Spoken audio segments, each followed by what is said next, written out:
Ele tinha arma, mas o que estava na mão dele era um celular, ou seja, com o celular na mão, ele não estava oferecendo nenhum tipo de perigo ou de risco para os agentes do ICE. Lê, eu vou pedir para você esperar um minuto, porque eu vou continuar nesse assunto e eu queria que você comentasse essa próxima notícia. Falando ainda sobre o clima tenso no combate à imigração nos Estados Unidos, principalmente no estado americano de Minnesota, segundo informações do Ministério das Relações Exteriores do Equador, um agente do ICE tentou invadir o consulado do Equador em Minneapolis, segundo o comunicado do governo equatoriano.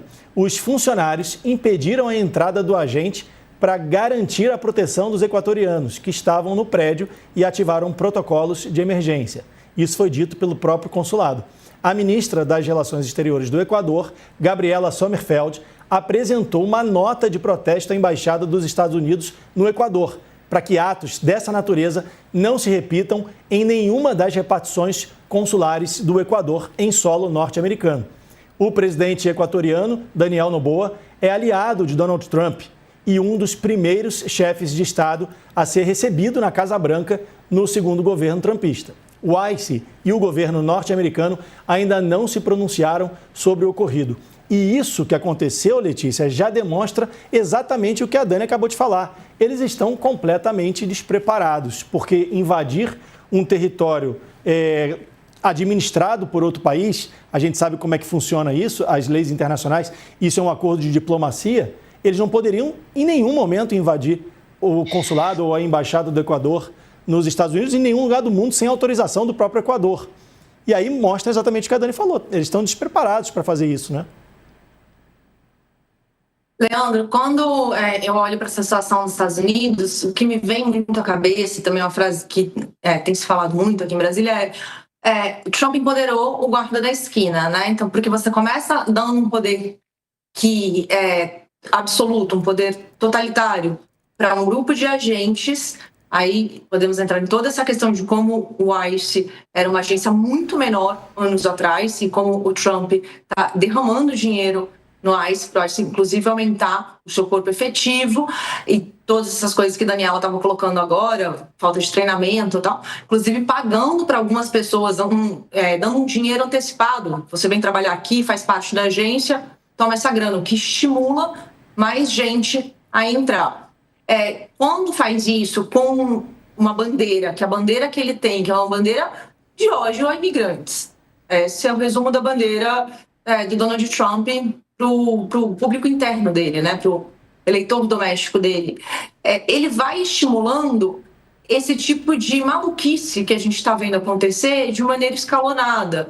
Então, já foram pessoas assassinadas, agora tentativa de invadir um espaço que é de outro país. É tudo muito delicado. Quem consegue parar os Estados Unidos? Porque o mundo está olhando e o mundo tem tido muita dificuldade de conversar, de negociar, de articular com Donald Trump, mas os americanos, o eleitor e o político americano são as pessoas com mais poder para conseguir segurar o Trump. A gente só tem um ano de mandato dele nesse segundo mandato, né?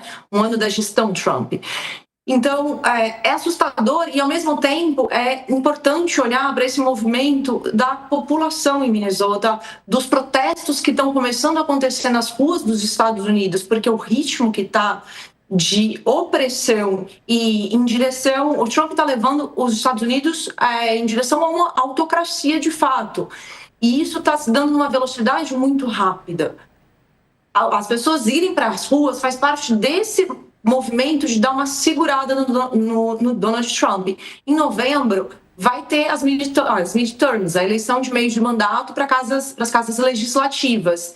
E com o que está acontecendo agora, ele começa a olhar e a ter alguma preocupação, porque é tanta pressão e é tanto puxa-corda que ele está vendo e está recebendo recados, inclusive do próprio partido dele, né? De que isso vai ter um efeito nas urnas, que existe a chance dele perder uma das casas, que ele vai reduzir a bancada republicana no parlamento. Então, começam a chegar recados, e ele começa a prestar atenção nesses recados, né? Porque esses recados estão sendo dados há muito tempo, mas o nível de gravidade e o nível de escala que está ocorrendo, como está sendo muito rápido, está começando a dar um pânico e em grupos populacionais, que é isso, embaixo de todo esse frio, as pessoas estão indo para as ruas protestar, porque está muito difícil viver nos Estados Unidos do Trump, porque ele está tendo uma série de atos desde o primeiro dia de mandato dele, em 20 de janeiro do ano passado. Ele já foi para cima de universidades americanas, ele foi para cima de escritórios de advocacia nos Estados Unidos, ele está cercando a sociedade civil americana por diversos lados, mas os americanos têm força e têm a capacidade de dar uma segurada nele, de segurar o presidente, inclusive, de ameaçar com um processo de impeachment. Esse jogo precisa ser desenvolvido, está sendo desenvolvido nos Estados Unidos, e agora o Trump está olhando e dando uma segurada, segurando os ânimos, né? Começando a dar alguns sinais de que está tendo algum momento de lucidez, de escutar quem está em volta dele, ou pelo menos os recados que chegam, né? Porque quem cerca ele também, a gente sabe que são pessoas da extrema-direita que se destacaram por fazer parte, por fazer alianças com a extrema-direita, não apenas nos Estados Unidos, mas a global também, Leandro. Eu vou continuar falando dos Estados Unidos, mas antes de passar para o próximo assunto, queria saber de você, Dani, se você já tinha visto alguém tentar invadir embaixada e algum funcionário do governo tentar invadir embaixada ou consulado em regimes democráticos. Eu só tinha visto isso em regimes totalitários. Quando eu estive na Venezuela fazendo uma reportagem, na época do Maduro, o governo, a polícia política, né, do Maduro, o SEBIN, invadiu uma embaixada. Então, eu queria saber de você, já tinha visto isso? Tentarem invadir num, entre aspas, regime democrático, tentar invadir uma embaixada, um consulado? Não. É atestado de despreparo e de desconhecimento, inclusive sobre direito internacional, né? Mas, bom, para um país que já subtraiu o ditador Nicolás Maduro, levou-o para Nova York, deixou lá a presidente interina, mas diz que quem está mandando, na verdade, é ele, quem vai gerenciar os recursos do petróleo é ele, que está ameaçando o Irã também de derrubada do regime, e agora mais recentemente Cuba, depois de ter ameaçado México e Colômbia, não me parece que seja exatamente algo tão fora do esquadro, tá? Do contexto geral. E a gente vai falar justamente sobre esse assunto, Dani. Olha só, em audiência no Senado hoje, o secretário de Estado dos Estados Unidos, Marco Rubio, afirmou que a receita da venda de petróleo venezuelano, anteriormente embargada, está indo para um fundo controlado pelos americanos. Segundo Rubio, as autoridades da Venezuela precisam submeter um pedido mensal